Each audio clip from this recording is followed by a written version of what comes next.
Hello viewers, చాలా మంది ఆడవాళ్లకు మూడ్ లెవెల్స్ అనేవి చేంజ్ అవుతా ఉంటాయి. అసలు ఆడవాళ్ళు ఎప్పుడు నవ్వుతారో, ఎప్పుడు తింటారో, ఎప్పుడు పడుకుంటారో, ఎప్పుడు అరుస్తారో, ఇవన్నీ ఆడవాళ్లకు లోపల హార్మోనల్ ఇంబ్యాలెన్స్ వల్ల జరుగుతూ ఉంటాయి. ఈవెన్ ఆడవాళ్లకు కూడా తెలియదు అసలు కొన్నిసార్లు వాళ్ళు ఎందుకు ఇరిటేటింగ్ గా ఉన్నారు. ఈస్ట్రోజన్ అండ్ ప్రొజెస్ట్రాన్ అనే హార్మోన్స్ ఎవ్రీ డే సేమ్ లెవెల్లో వాళ్ళకు ఉండవు. ఖచ్చితంగా వాళ్ళ పీరియడ్ టైం ని బట్టి ఇవి చేంజ్ అవుతా ఉంటాయి. పీరియడ్ అయిన ఫస్ట్ 5 days లో ఆడవాళ్ళు చాలా మటుకు ఇరిటేటింగ్ గా ఉంటారు. ఎవరైనా దగ్గరికి వెళ్తే అరిచినా కూడా ఆశ్చర్యపోనవసరం లేదు. పీరియడ్ వెంటనే అయిపోయిన తర్వాత యూజువలీ మ్యారేజ్ అయిన ఆడవాళ్ళు హస్బెండ్ తో మాట్లాడడం కానీ లేదంటే దగ్గరగా ఉండటం కానీ ఈజీగా యాక్సెప్ట్ చేస్తారు. వాళ్ళకి ఎప్పుడైతే అండం అనేది విడుదల అవుతూ ఉంటుందో యూజువలీ 13th day నుంచి 18th day మధ్యలో ఎక్కువగా హస్బెండ్స్ తో దగ్గరగా ఉండడానికి ప్రయత్నం చేస్తూ ఉంటారు. ఎప్పుడైతే ఈ ఓవ్యులేషన్ అనేది అయిపోతుందో, అండం విడుదల అనేది జరిగిపోతుందో కొన్ని రోజుల తర్వాత వాళ్ళు ఎక్కువగా నిద్రపోవడం అనేది స్టార్ట్ చేస్తూ ఉంటారు. మీకేమైనా ఇలానే హార్మోనల్ చేంజెస్ జరుగుతున్నాయా?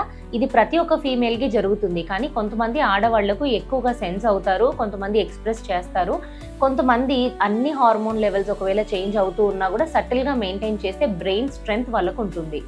సో ఈ ఆడవాళ్ళ మూడ్స్ అనేవి ఎక్కువ మటుకు హార్మోనల్ ఇంబ్యాలెన్స్ వల్ల జరుగుతుందని ఒకవేళ మీరు అర్థం చేసుకున్నట్టయితే అందరి జీవితాలు చాలా సంతోషంగా ఉంటాయి.